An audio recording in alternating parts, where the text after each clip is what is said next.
우리 오늘 나눠드린 내용 네 번째 원칙 살펴보도록 하겠습니다. 우리가 그래서 교회를 평가할 때 우리는 하나님의 백성들이 직접적으로 그리고 필요하다면 그리스도의 지역교회를 통해서 하나님의 사랑의 권징을 얼마나 이해하고 있는가를 평가해야 한다. 자, 우리가 지금 살피고 있는 내용이 어떤 것입니까? 우리가 성경적으로 좋은 교회, 훌륭한 교회, 또 하나님이 인정하시는 교회가 되려면 어떤 기준을 가지고 평가해야 하는가. 이제 이 내용을 살피는 것이죠. 자, 그래서 오늘 내용은 어떤 것이냐면은 하나님의 사랑의 권징, 그러니까 교회에서 훈계와 징계가 있다. 이것을 또 이해할 필요가 있습니다. 제가 이제 누누이 말씀드리지만 우리는 율법 아래 있는 것이 아니라 은혜 아래 있습니다. 구원받기 전에 죄송합니다. 구원받기 전에 있는 이 세상 모든 사람들은 율법 아래 있습니다. 이 세상에 하나님이 가장 크게 다스리시는 법이 두 개가 있는데 첫 번째는 율법이요, 두 번째는 은혜입니다. 그래서 은혜의 법이라는 표현도 있죠. 구원받기 전에 구원받지 못한 사람들에 대해서는 하나님 율법으로 다스리세요. 그럼 율법의 목적은 뭡니까? 죄를 드러나게 하고 그 다음에 드러난 죄에 대해서 정죄하는 거죠. 심판하고 죄값을 받게 하는 게 이게 이제 율법의 목적이죠. 반면 구원받은 사람들은요 은혜 아래 있습니다. 은혜로 다스려요. 이거 굉장히 추상적인 것 같은데 아닙니다. 굉장히 실제적이에요. 그걸 어떻게 할 수 있냐? 우리 국가가 어떤 법을 가지고 있느냐라는 것에 대해서 생각해 보시면 쉬워요. 우리나라는 한반도인데 외국 사람들이 특히 정치학, 국제 정치학자들이 우리 한국은 굉장히 중요한 연구 대상이라고 합니다. 왜냐하면요, 같은 반도에 같은 나라 그 반도 안에 지리적으로 같은 그 지역 안에 있으면서 같은 언어를 쓰고 같은 문화를 갖고 있어요. 그런데 정치 체계가 달라서 사는 모습이 180도라는 거예요. 연구 대상 이런 표본 실험 대조군이 없대 이 세상에 지금까지. 그래서 양쪽에서 극과 극의 결과가 나온 거예요. 한쪽은 그 북한의 체제로 인해서 엄청난 결과들이 나오고 반대로 한국도 이런 체제로 인해서 정반대의 결과가 나온 거죠. 시작할 때는 똑같았어요. 왜? 한국전쟁으로 둘 다 아무것도 없이 시작하는. 그러니까 굉장히 신기한 거예요. 왜냐면요, 실험할 때 처음에 똑같이 모든 것을 빵으로 만들고 그 다음에 실험할 대상을 넣지 않습니까? 근데 우리나라는 신기하게 한국전쟁으로 양쪽이 다 빵으로부터 시작한 거예요. 근데 양 체제를 가보니까 결과는 70년 만에 완전 정반대가 나온 거죠.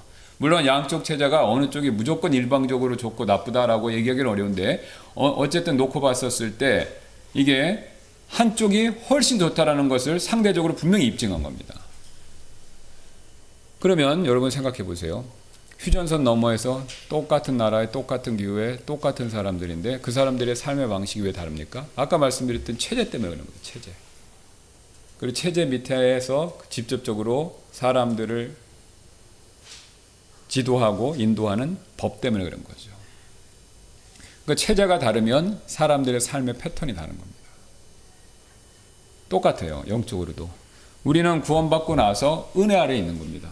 쉽게 얘기해서 남한에 있다 생각하시면 쉬워요. 구원받기 전에 북한에 있다 생각하시고 극단적인 예로 구원받고 나면 은혜 아래에 있다, 그러니까 남한에 있다 이렇게 생각하시면 됩니다. 그러니까 부부인데 한쪽은 구원받고 한쪽은 안 받으셨어요. 그런데 지배하는 체제가 틀린 거예요. 하나님 보셨을 때 영적으로. 구원받지 않은 남편은 율법 아래 있는 거고 구원받은 아내는 은혜 아래 있는 겁니다. 그러니까 서로가 완전 체제가 틀린 거예요. 그러니까 보세요. 북한하고 남한하고 잘 이렇게 지내다가도 이렇게 충돌이 일어날 때가 있죠. 그럼 왜냐하면 체제 싸움 때문에. 체제가 틀리니까 서로 문제가 있는 거죠. 남한에서는 김정은에 대해서 개인적으로 뭘 얘기하면 비난하거나 비판하면 괜찮습니다. 아직까지는. 그런데 북한에서 그렇게 했다가는 어떻게 돼요? 난리 나죠? 왜 그렇습니까? 똑같은 대상인데 그 사람에 대해서 비난하고 비난하지 않는 것에 대한 체제가 틀리기 때문인 거예요. 동일인이고 동일 사람이지만 체제가 틀리면 결과가 틀린 거죠. 그러니까 영적으로도 똑같습니다. 우리가 구원받고 안 받고에 의해서 같은 집에 한 솥 밥을 먹고 살지만 체제가 틀리기 때문에 이게 삶에서 부부 간에 가족 간에 친구 간에 직장 동료 간에 충돌이 일어나는 겁니다. 이게 체제가 다르다는 것을 명확하게 이해해야 되죠. 자, 그러면 은혜가 우리를 다스리는데 그럼 은혜와 율법의 차이점 뭐냐? 은혜는 앞에서 말씀드렸던 율법을 포함하는 겁니다. 다시 한번. 자, 그래요. 바울이 분명히 그랬죠. 은혜를 더하려고 율법을 폐하는 게 아니라고 그랬어요. 그럼 그 얘기는 뭐냐면 은혜는 율법을 품는 거예요. 그럼 다시 이걸 정리해서 드리면 율법은 무슨 역할을 합니까? 죄를 알게 하죠. 드러나게 하죠. 그 다음에 드러난 죄를 어떻게 합니까? 정죄하고 심판하죠. 자, 그 다음에 은혜는요, 이것을 포함해서 더 나가는 겁니다. 그 심판하고 정죄하는 죄를 치료해주고 회복해주는 거예요. 이게 은혜입니다. 이거 어떻게 할 수 있냐고 십자가를 보시면 돼요. 십자가에서는요, 첫 번째 뭐가 드러납니까? 우리의 죄가 드러나는 거죠. 여러분, 왜 사람들이 이 나무 십자가를 얘기하는 게 아닙니다. 예수님이 달리신 십자가를 볼 때 구원받지 않은 사람들이 왜 그게 와닿지 않냐면요, 그 십자가에서 자기의 죄를 못 보는 거예요. 그 십자가에 내 죄가 달렸다, 이걸 인식을 못 하는 겁니다. 인정도 안 하는 거고 그걸 거부하는 겁니다. 어떻게 내 죄가 저기 달죠? 그러니까 십자가에서 예수님이 내 죄를 담당하셨다, 그 내 죄를 봐야 되는 겁니다. 그걸 인정하고, 그 다음에 십자가에서 거기 끝나는 게 아니죠. 그 십자가에서 흘리신 피가 내 죄를 사했다, 용서했다, 거기까지 봐야 되는 거죠. 십자가는 죽음과 생명이 나옵니다. 사망과 부활이 나오는 거고요. 모순된 두 가지가 같이 있어요. 은혜가 바로 그렇습니다. 은혜는요, 율법을 포함하기 때문에 죄를 드러내고 죄에 대해서 정죄하고 죄에 대해서 경고하지만 거기서 멈추는 게 아닙니다. 그 죄를 어떻게 해결하고 도와주고 회복시켜 줄 것인가, 거기까지 가는 거예요. 근데 이 방법에 있어서 최고의 방법은 십자가죠. 그러니까 십자가에서 나타난 그 방법을 통해서 모든 것들이 죄의 문제를 해결하는 그런 원리로 작동하는 겁니다. 그러니까 은혜의 핵심은 십자가고, 십자가는 우리의 죄를 드러나게 할 뿐만 아니라 그 죄의 문제까지도 해결해 준다. 자, 그러면 은혜가 율법을 포함하기 때문에 죄도 드러내고 죄에 정죄하고 그 다음에 그 죄를 해결해 주잖아요. 죄를 해결해 주고 도와주고 용서하고 회복시켜 주는데, 죄를 드러나게 하고 회복시켜 주고 용서하는 이 과정이 굉장히 깁니다. 굉장히 길어요. 그리고 굉장히 오래 참아야 되고, 쉬운 말씀으로 우리가 구원받고 나서 어떤 잘못이 있지 않습니까? 그러면 하나님이 그걸 1차적으로 드러내세요. 근데 그걸 드러내시는데 그 문제를 고쳐주시고 깨닫게 해주시고 그것을 회복시켜 주시기까지는 오랜 하나님의 오래 참으심과 시간과 인내가 요구되는 거죠. 여러분, 사실 솔직히 하나님이 우리 죄를 딱 다 보여주시고, 무슨 회사에서 PPT 파워포인트 보여주는 것처럼 프레젠테이션은 이런 죄 다 드러내시고 이런 거 고쳐야 돼. 그리고 지금부터 안수 한번 받아. 그래서 성령의 역사 한번 해갖고 내가 완전 컴퓨터 리셋되듯이 싹 리셋이 돼서 그런 단점들이 싹 고쳐지면 얼마나 좋습니까? 근데 하나님은 그렇게 하실 수도 있어요. 그러나 그런 방법을 안 쓰신다는 거죠. 그럼 왜 안 쓰십니까? 여러 가지 이유가 있는데 하나님 자체가 그러신 분이에요. 하나님은 오래 참으시는 거예요. 인내하시고 엄청나게 오래 참아요. 하나님은 한국 사람보다 더 빨리 일을 하실 수 있지만 하나님은 그런 방법을 쓰시지 않는 겁니다. 오래 참고 인내하고 기다리시는 거예요. 이게 하나님의 특징이에요. 어느 정도까지요? 너무 답답해서 우리가 보기엔 너무 답답해서 바보같이 보일 정도로. 제가 누누이 말씀드리는 것처럼 이 세상에 악인이 지금도 존재할 수 있는 이유는 하나님이 안 계시거나 하나님이 그들을 벌하실 수 있는 능력이 없거나 하나님이 그것을 무시하거나 방치하셔서가 아닙니다. 하나님 다 보고 계세요. 그들을 단번에 지옥으로 보내실 수도 있고 단번에 생명을 가져가실 수도 있어요. 하나님께는 어려운 일이 없는데 하나님은 그 모든 것을 알고 그 모든 것을 하실 수 있지만 기다리시는 겁니다. 기다리세요. 오래 참고. 그리고 내 잘못을 가르쳐 주실 때도 딱딱딱 찍는 게 아니라 기다리시는 거예요. 천천히. 가급적 내가 받아들일 수 있을 수준으로 천천히 오래 참고. 아주 쉬운 예로, 여러분이 자녀가 있는데 아이들이 말을 안 듣습니다. 그러면 보통 1번 케이스를 하죠. 왜 말을 안 들어? 그리고 왜 말을 또 안 듣고? 그러면 이제 매를 때리고. 그죠? 근데 이 방법이 처음에 효과가 있는 것 같은데요. 시간이 지날수록요, 효과가 없습니다. 율법은요, 죄를 드러내고 정죄하는 역할만 하지 그 이상 의미가 없어요. 그 이상 효과가 없어요. 자녀를 길러보신 분들은 압니다. 그렇게 해봤자 소용이 없어요. 그러니까 하나님이 아시는 거예요, 우리 인간을. 그러니까 그런 방법을 하면 더 삐뚤어 엇나가니까 그런 방법을 안 쓰시는 겁니다. 그러니까 하나님은 반대로 기다리시는 거죠. 그러니까 두 번째 케이스, 부모님이 인자하십니다. 지혜로우세요. 그러면 어떡하죠? 애가 잘못한다 하더라도 기다리는 거예요. 언제까지요?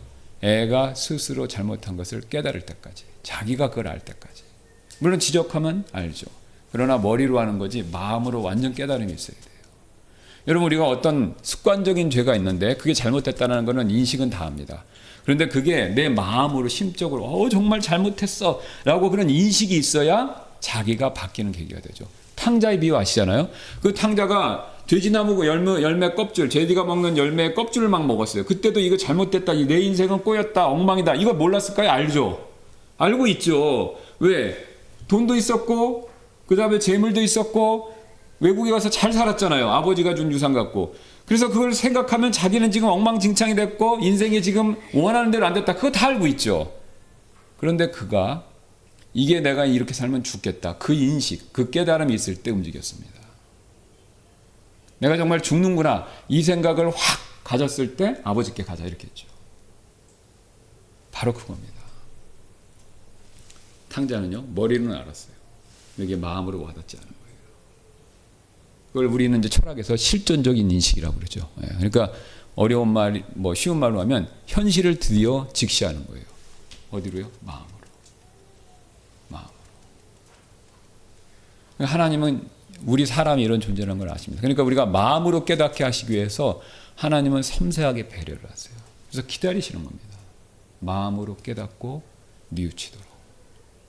그러니까 우리가 은혜 안에 있기 때문에 하나님께서는 이 방법을 더 많이 쓰시는 거예요. 근데 이 깨닫는 시간까지가 오래 걸리는 거죠. 오래 참아야 되고. 그래서 우리가 이 방법을 쓰셔야 내 자신과 내 주변 사람과 우리 교회에서 하나님의 큰 은혜를 더 많이 받을 수 있습니다. 이게 하나님 역사하는 방법이니까. 여러분, 교회에서요, 율법적으로 하면요, 그 교회는 신앙생활 하시기 힘들어합니다. 처음에는 군대 같이 하니까 사람들도 말씀도 잘 듣고 따르고 교회도 막 번성하는 것 같죠. 시간이 지나면요, 사람들이 지칩니다. 왜요? 교회가 맨날 혼나는데. 교회가 맨날 뭐 하라고 그러는데. 그러니까 평안이 없잖아요. 처음에는 맞아, 열심히 막 해요. 그런데 거기엔 위로도 없고 그 다음에 격려도 없고 사랑도 없고 맨날 잔소리하고 혼나고 그러니까 누가 그걸 버티는니까. 물론 소수는 남아요, 맨 끝에. 그리고 그분들도 못 견디면 교회는 없어지는 거죠. 율법을 하면 교회가 오래 못 갑니다. 근데 은혜로 해야 돼요. 은혜로. 은혜는 율법을 배제하는 게 아닙니다. 잘못한 걸 알고 그 잘못한 것에 대해서 인식하고 잘못한 것이 어떤 큰 문제를 일으킬 건가까지를 다 정확히 푸는 거죠. 그러나 그 잘못한 것을 깨닫고 고치도록 도와주는데 오래 참고 기다리는 겁니다. 이 과정에 있어서 징계가 필요한 거예요. 그 잘못한 것을 오래 참고 기다리다가 계속 기다렸는데도 못 알아듣는 경우가 있죠. 그러면 그때 오늘 주제인 징계, 훈계가 나와야 되는 겁니다. 그러니까 하나님 은혜로 하신다고 무한정 은혜로 해서 사랑을 돕지는 않으세요. 분명히 그 전에 오랫동안 참고 인내하시는데 그래도 못 알아듣는다. 그러면 어떻게 하십니까? 그때 이제 하나님의 손을 대시는 거죠. 이 원리를 이해해야 우리가 교회에서 잘못을 어떻게 다룰 것인가를 지혜롭게 우리가 명확하게 알 수가 있습니다. 그러니까 율법에서 시작하죠. 죄를 알아야 돼요. 그리고 그 죄의 결과가 얼마나 심각한지 알아야 됩니다. 자, 그러나 그거를 죄를 보자마자 지적하면요, 하나님의 역사하심이 제한됩니다. 그러니까 기다리는 거예요. 오랫동안 참고. 그걸 가지고 뒤에서 흉을 보거나 그걸 가지고 판단하고 정죄하거나 그걸 가지고 뭐라고 하는 것이 아니라 기다리는 겁니다. 많은 분들이 질문하세요.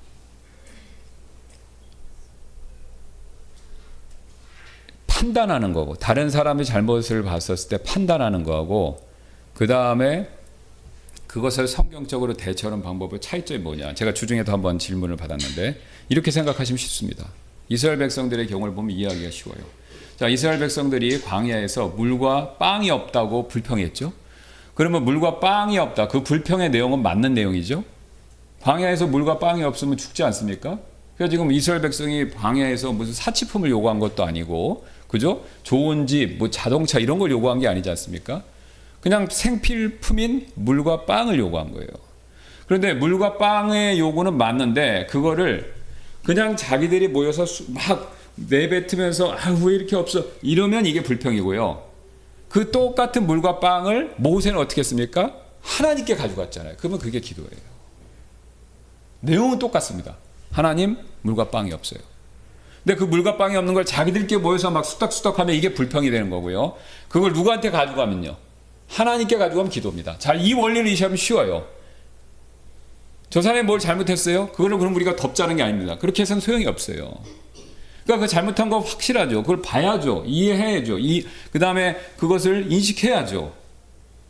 그러면 그 잘못한 걸 가지고 우리끼리 뭐라고 뒤에서 얘기하면 그거는 이제 뒤에서 하는 쑥덕쑥덕 험담하는 거죠. 그런데 그 문제를 주님께 가져가면 그게 기도입니다. 그러니까 저분이 무슨 잘못을 했어요. 그러면 그 모여갖고 왜 저래 이렇게 하면은 그게 험담이고요. 우리 다 같이 기도합시다 하고 주님께 가져가면 그렇게 하지 않도록 도와주시고 깨닫게 해주시고 필요하다면 뉘우치기도 해주세요. 이렇게 얘기하는 게 기도라는 겁니다. 이 방법을 누가 제일 잘 쓰고 계시냐면요, 예수님이에요. 하나님 우편에서 중보하시지 않습니까? 주님은 우리의 잘못을 보시고 계시지만 그걸 정죄하진 않으세요. 그러나 그걸 위해서 기도하고 계시는 거죠. 이 방법을 쓰다가 이제 하나님이 역사하시는데 그래도 그 사람의 말을 안 듣는다. 그러면 이제 징계, 이제 훈계가 따르는 것이죠. 그래서 오늘 이제 이 권징이 하나님의 권징과 훈계와 징계가 있다. 이걸 이제 이해해야 됩니다. 자, 그래서 여기 히브리서 12장 7절부터 11절에 이제 징계하시는 목적을 쭉 얘기하고 있지 않습니까? 예, 그래서 하나님께서는 우리가 이제 우리를 징계하신다. 마지막 단계에서는 징계하신다. 이렇게 얘기를 하죠. 그 다음에 그 징계를 하실 때 하나님이 개별적으로도 하시지만 교회를 통해서 징계하시는 경우가 있습니다. 자, 교회를 통한 하나님의 징계. 만약 교회가 하나님의 성숙함에 대한 기준을 충족시키고자 한다면 교회 지도자들은 하나님의 뜻을 지속적으로 벗어나 행동하는 교회 신자들에 대해서 징계를 실천해야 합니다. 이것은 하나님께서 교회 공동체 전체가 직접적으로 징계를 받지 않도록 하시려는 계획입니다. 이게 대표성의 원리가 있습니다. 이제 우리가 로마서 5장 12절부터 21절에 나오는데 이 아담이 인류 구원받지 못한 전체 인류를 대표하듯이 그리스도가 구원받은 모든 인류를 대표하는 머리죠. 헤드십이라고 그러는데 그 대표성의 원리가 존재합니다. 그래서 그 교회에서요, 어떤 성도가 지속적으로 죄를 지면요, 그 성도 때문에 교회 전체에 대해서 하나님이 권징을 하실 수가 있어요. 그게 어디 나오냐? 계시록에 7교회 나오죠. 7교회 나오지 않습니까? 근데 거기 칭찬됐고 예수님의 권면도 있어요. 근데 거기서 어떤 사람들이 짓는 죄에 대해서 교회 전체에게 책임을 물으시는 내용이 나옵니다. 그러니까 소수의 잘못이 교회 전체에 대한 책임으로 그렇게 번질 수가 있는 거죠. 그래서 교회 전체가 책임지는 것, 교회 전체가 그 짐을 지는 것에 대한 것을 막기 위해서 그 잘못하는 분, 그게 이제 우리는 다 저를 포함해서 잘못하지 않습니까? 다 우리 잘못하는데 어떤 특정한 문제를 계속적으로 했을 때 이거 안 되겠다 계속 기다리는데 도가 지나쳐서 이거는 더 이상 하면 안 되겠다. 그런 문제가 생길 수가 있어요. 그러면 그런 문제에 대해서 우리가 징계를 안 할 수가 없다는 거예요. 왜냐하면 교회 전체에 영향을 미치니까. 자, 그런 대표적인 예 중에 하나면 구약의 아간 아시죠? 아간. 예, 아간이 그걸 훔쳤잖아요. 그거를 여리고성이죠. 여리고성 무너지고 나서 그거를 부정한 거니까 다 없애라고 그랬는데 그거 훔쳐다 놓고 있으니까 이스라엘 백성이 패한 거예요. 개인의 죄로 전체 죄를 여기시는 거죠. 그러니까 그걸 막기 위해서 우리는 어쩔 수 없이 징계를 하는 겁니다. 하나님이 우리 전체에게 책임을 물으실 수 있기 때문에. 그러니까 우리가 그 점을 인식해야 돼요. 그 사람 미워서가 아니라 교회 전체에 그 징계받는 것을 막기 위해서. 그 다음에 첫째, 영적 지도자들은 끊임없이 죄를 범하는 다른 지도자들을 훈계해야 합니다. 바울은 디모데전서에서 이렇게 명확히 언급했습니다. 장로에 대한 고소는 오직 두세 증인 앞에서가 아니면 받지 말라. 죄 짓는 자들을 모든 사람들 앞에서 책망할지니 이로써 다른 이들도 두려워하게 하라. 이 징계에는요, 목회자도 포함이에요. 목회자 집사도 포함이에요. 부끄럽지만 현실이기 때문에 말씀드립니다. 교회에 지속적으로 문제를 일으켜서 교회에 큰 파탄을 내는 경우는 성도분들도 그런 일을 많이 하지만 목회자가 할 때도 적지 않게 많습니다. 그죠? 대표적으로 두 가지입니다. 돈하고 여자. 이거는 교단 초월에서 나타납니다. 이 두 가지 문제가 나타나면 교회에 큰 심각한 문제가 생길 수가 있어요. 그러니까 그 문제가 생기면 교회 전체에 위험이 있을 수가 있고, 그래서 그거에 대해서 징계를 할 수밖에 없다라는 거죠. 그러니까 여기 나오죠. 장로에 대한 고소. 이거 장로가 우리는 목사라고 믿지 않습니까? 영적으로 성숙한 사람뿐만 아니라 목사죠. 목사에 대한 고소는 오직 두세 증인 앞에서가 아니면 받지 말라. 그러니까 확실하게 잘못이 있다. 돈이나 여자 문제에 있어서 뭔가 게 드러난 게 있다. 증인이 두세 명이 있다. 이제 그렇게 하면 그것에 대해서 얘기를 해야 된다는 거예요. 그러면 이제 그 목회자가 그게 한두 번 한 게 아니라 지속적으로 문제가 있단 말이에요. 지속적으로 문제가 있다면 그걸 얘기를 해야 된다는 거죠. 그래서 죄 짓는 자들을 모든 사람들 앞에서 책망할지니 이로써 다른 이들도 두려워하게 하라. 그러니까 그 죄 진 것을 밝히고 그 다음에 뉘우치고 그것에 대해서 고백하는 일이 있어야 된다라는 겁니다. 그래서 때로는 지도자를 지역교회 전체 앞에서 책망해야 할 때가 있습니다. 그렇죠. 특히 주요 지도자들, 담임 목사를 포함하여서 심각한 죄를 저질렀을 때, 예를 들어 부도덕한 행동을 저질렀을 때는 더욱 그러해야 된다. 그러니까 만약에 제가 아까 말씀드렸지만 부끄럽지만 돈이나 여자 문제에 있어서 반복적으로 무슨 잘못이 있었다. 그러면 제가 징계 받아야 되는 거예요. 제가 징계를 받아야 되는 겁니다. 예외가 있을 수 없어요. 그러면 제가 그걸 덮잖아요. 그러면 교회 전체가 위험해집니다. 왜 위험해지죠? 우리는 은혜로 덮으니까 괜찮을 것 같지만 하나님이 그거를 지켜보고 계시는 거예요. 일곱 교회에 대한 책망에 나온다는 거죠. 그러니까 하나님 앞에서 우리가 복을 받고 하나님 앞에서 우리가 변화하고 성장하려면 이 죄 문제를 가볍게 여길 수가 없습니다. 그리고 이런 상황에서 그런 상황이 벌어졌다라면 지도자가 그런 직책에 대해서 계속 일할 수 없죠. 제가 돈 문제나 여자 문제가 연루되면 더 직책을 맡을 수 없죠. 저는 개인적으로 저는 그렇게 믿어요. 제가 돈이나 여자 문제에 연루됐다. 그러면 저는 사임해야 된다고 믿어요. 그렇게 할 거고. 왜냐하면 제가 그렇게 잘못을 저지르고 설교하면 그 성도분들이 그 설교 말씀을 받아들이시겠습니까? 물론 저하고 개인적으로 친분이 있고 또 믿음이 큰 분들은 받아들이시겠지만 믿음이 약하고 또 저에 대해서 이렇게 아주 강한 호감이 없으신 분들은 그거를 제가 하는 말씀을 받아들이기 어려운 거예요. 왜냐하면 하나님의 말씀이 모독받기 때문에 할 수가 없는 겁니다. 제가 하는 제일 큰 일은 하나님의 말씀을 전달해 드리는 거예요. 그러니까 제 자신이 모독받는 게 중요한 게 아니라 제가 전하는 하나님의 말씀이 모독받는 게 그게 굉장히 심각한 문제죠. 왜요? 말씀이 모독받으면요 교회가 설 수가 없어요. 우리는 말씀 중심으로 교회를 구성하고 말씀 중심으로 신앙생활을 하기 때문에 여러분 천주교는 껐떡 없어요. 교황 모호설 있잖아요. 그죠? 역사적으로 뭐 교황이 별의별 짓을 다 했어요. 뭐 돈 문제, 여자 문제 어디 첩을 숨겨놓고 그 다음에 애를 막 낳고 뭐 그 애를 또 교황을 시키고 그 중세교 보면요 가관입니다. 가관이에요.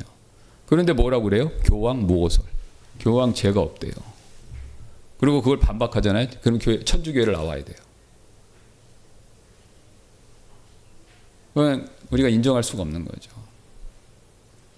그럼 우리 교회에서 만약에 목회자 무호설을 딱 믿고 지금 그렇게 한다면 이 교회가 정상적으로 되겠습니까? 안 되죠. 안 되는 겁니다. 그리고 목회자부터 이것에 대해서 예가 없다는 것을 확실하게 교회가 그것을 바르게 세워야 다른 성도분들도 그걸 따른다라는 거예요. 그렇죠? 여러분 직장에 있는데 사장님이 속된 말로 삥땅 쳤어요. 그게 드러났어요. 공금을 좀 어떻게 한 거예요. 전용으로 막 자기 쓴 거예요. 그러면 그거를 덮고 넘어가면 그 밑에 있는 부하 직원들 어떻게 하겠습니까? 우리도 그렇게 해도 되는 거라 이렇게 생각하겠죠. 상식 그렇지 않습니까? 네. 그러니까 그 회사가 올바르게 잘 돌아가려면 공금에 대해서 아무 문제가 없어야 돼요. 제가 아시는 분들은 아시는데 우리 교회 형제님 한 분 계셨어요. 그분이 뭐 하냐면 기업 합병하는 걸 하신 분이에요. 그분이 저한테 그런 얘기를 하시는 거예요. 목사님, 제가 이렇게 기업들이 운영이 안 돼서 매각해서 다른 회사에 사는 거, 그거 제가 그 일을 해보니까 한 가지 공통적으로 발견한 게 있습니다. 그게 뭔지 아세요? 그래서 제가 뭡니까? 그랬더니 전부 똑같대요. 그 팔려나가는 회사는 오너나 경영진이 공금 횡령을 한다는 거예요. 전용하거나 횡령 아니면 전용이라는 거예요. 회사 돈을 자기 돈 같이 쓴다는 거예요. 그러다 보니까 이게 근데 한두 번 그러면 괜찮은데 그걸 계속 누적돼 와서 그게 결국은 재정이 펑크가 난다는 거예요. 예외가 없다는 거예요. 그 회사 팔려나온 시장에 나오는 회사가 예외가 없다는 거예요. 그분은 그래요. 그래서 저는 그 공금이 횡령되는 걸 절대로 못 봅니다. 왜? 자기가 그걸 너무 많이 봤기 때문에. 그렇게 해서 망하는 걸 너무나도 많이 봤기 때문에. 그러니까 그게 원리입니다. 하나님이 그렇게 이 세상을 이끌어 가시는 방법인 거예요. 지금 중국이 잘 나가다 경제가 어려운 이유 중에 하나가 뭐냐면 부정부패가 그렇게 심하다는 거 아닙니까? 우리 옛날 과거처럼. 그 이제 횡령, 전행 다 그건 거죠. 막 공산당 간부나 무슨 회사 가면 돈다발이 막 이따만큼이 그죠? 예, 화장실 천장 뜯어 보니까 거기에 돈다발이 막 이따만큼 그거. 예? 이게 막 발견되고 금덩이 이런 거 발견되고 그게 다 뇌물이잖아요. 예, 횡령한 돈이거나. 그러니까 그런 게 있으면 복을 받을 수가 없죠. 예. 그 다음에 둘째, 영적 지도자들은 하나님의 가족에 속한 신자들 중 지속적으로, 여기 중요한 건 지속적인 겁니다. 지속적으로 죄를 범하는 사람들을 훈계할 책임이 있습니다. 한두 번 했을 때 훈계한다는 게 아니라 지속적으로 짓는 게 있어요. 지속적으로. 이것은 설교와 가르침을 통해 일반적인 권면과 훈계를 넘는 것입니다. 이제 그러니까 이게 말씀으로 권면했는데 또 성도분들이 기도도 해주고 또 간접적으로 얘기도 했는데 안 된다. 그러면 이제 그 절차에 따라서 권면과 훈계를 받는 일이 필요한 거죠. 그래서 이제 바울이 갈라디아에서 이 책임에 대해 집중적으로 이렇게 언급했죠. 형제들아, 만일 어떤 사람이 잘못에 빠지게든 영적인 너희는, 그러니까 영적인 너희니까 이게 이제 교회에서 엘더들, 장로에 속하는 사람들이죠. 뭐 목사, 집사나 그 외의 영적인 사람들, 온유의 영으로 그러한 자를 회복시키고 너 자신을 살펴보아 너도 시험에 들지 않게 하라. 그러니까 온유한 영으로 그 사람을 회복시키고 나 자신을 봐라. 그러니까 남을 보고 나를 봐라 이겁니다. 그러니까 그 사람을 회복시키고 또 나도 그렇지 않도록 조심해라. 너희는 서로의 짐들을 지라. 그리하여 그리스도의 법. 여기 보세요. 그리스도의 법이죠. 그리스도의 법. 이 그리스도의 법이 뭡니까? 은혜죠. 율법이 아니라 그리스도의 법이에요. 이게 은혜예요. 은혜. 은혜를 성취하라. 그러니까 여기 온유한 영으로 그런 자를, 그러니까 영적인 너희는 정죄의 영으로 그런 자를 내쫓고 심판하고 그렇게 얘기하지 않잖아요. 회복시키라고 그러잖아요. 왜요? 그리스도의 법이니까. 은혜이기 때문에 그렇습니다. 이것은 영적인 사람들, 즉 영적 지도자들이 가장 먼저 책임을 져야 하는 일임이 분명합니다. 만일 갈라디아에서 설명한 이 과정은 하나님께 지은 죄와 전체 교회에 지은 죄에 관련됩니다. 그리고 개인 간의 잘못은 예수님께서 마태복음에서 다루셨습니다. 이건 잘 아시는 내용이죠. 그러니까 이제 교회 전체적으로 큰 영향을 미칠 때 하고 또 개개인끼리 무슨 문제가 있을 때, 그럴 때는 마태복음에 나오는 방법을 쓰는 거죠. 예. 그래서 이런 방법을 통해서 하나님께서 이제 우리에게 어떻게 징계를 해야 되는지 그걸 말씀해 주셨죠. 그래서 마태복음 이렇게 18장 15절부터 17절인데 더욱이 만일 내 형제가 내게 범법하거든 가서, 나 개인에게입니다. 그러니까 성도들 간에, 교회를 상대로 무슨 문제가 있는 게 아니라 성도들 간의 문제예요. 범법하거든 가서 너와 그 사이에서만 그의 허물을 그에게 말하라. 만일 그가 내 말을 듣거든 너는 내 형제를 얻은 것이니라. 그러니까 둘이 무슨 문제가 있어서 그거 그렇게 하면 뭐 예를 들어서 말 실수를 하는 거예요. 항상 이렇게 말을 빈정거린다든가 아니면 남을 깎아내리는 말을 하고 기분 나쁘게 하는 그런 실수를 할 수도 있잖아요. 예, 그러면 뭐 인사를 안 했다든가 계속 나를 보고도, 그러면 이제 그 문제가 있으면 그건 두 분 간의 관계니까 이제 얘기를 하라는 겁니다. 그리고 그 말을 들으면 이제 화해하는 거니까 너 형제를 얻는 것이라. 그러나 만일 그가 내 말을 들으려 하지 아니하면, 그러니까 그걸 부정하는 거예요. 나 그런 적 없어. 그리고 왜 그런 얘기를 해? 기분 나빠. 그렇게 된다면 너는 한두 사람을 더 데리고 가서 두세 증인의 입으로 모든 말을 확증하라. 그러면 두세 증인이 있을 만큼 이 사람의 이 문제가 이미 잘 알려진 거예요. 그죠? 둘이만 뭐 이렇게 해서 커피 먹다가 서로 다퉜어요. 그러면 그런 얘기를 갖고는 얘기하기 어렵죠. 근데 이분이 계속 그러는 거예요. 다른 사람한테. 그러니까 다른 사람도 알고 있다. 그러면 이제 나만 그러는 게 아니라 다른 사람도 있다. 그래서 불러다 놓고 같이 그 부분에 대해서 얘기를 하는 거죠. 그 후에 만일 그가 그들의 말도 무시하여 듣지 않으면, 그러니까 이제 첫째 개인적으로 풀고 그게 안 되면 두세 증인으로 얘기하고 둘 증인으로 하고, 그렇게 안 되면 이제 교회에게 말하는 거예요. 교회는 이제 회중이죠. 회중들에게 말해서 그러나 만일 그가 교회의 말도 무시하여 듣지 아니하거든 너는 그를 이기도나 새같이 여기라. 그러니까 교회에서 이제 그래도 말을 안 들어요. 그래갖고 문제를 계속한다. 그러면 이제 교회에서 이제 징계 절차를 할 수밖에 없는 거죠. 여러분, 우리는 독립심례교회는 굉장히 보수적이기 때문에, 성경적으로 믿기 때문에 이 징계나 이런 거를 가르치고 뭐 하는 경우는 별로 없지만 할 수도 있습니다. 하는 경우도 있었고요. 그러니까 우리가 그런 일이 없어야 되지만 이런 것을 할 수 있다라는 사실을 유념하실 필요가 있어요. 뭐 일반 교회에서도 그런 걸 하지만 보통 큰 문제가 일어나지 않으면 안 하는데, 우리 교회에서는 우리가 이런 것들을 할 수도 있고 필요하면 하기도 해야 된다라는 겁니다. 예, 그래서 우리가 이 부분을 잘 유념하시면서 우리가 또 다음 시간에 이어서 지역 교회에 대한 하나님의 징계, 그러니까 이건 교회 전체에 대해서 하나님이 어떻게 징계하시는가 이 내용을 살펴보도록 하겠습니다. 기도하고 마치도록 하겠습니다.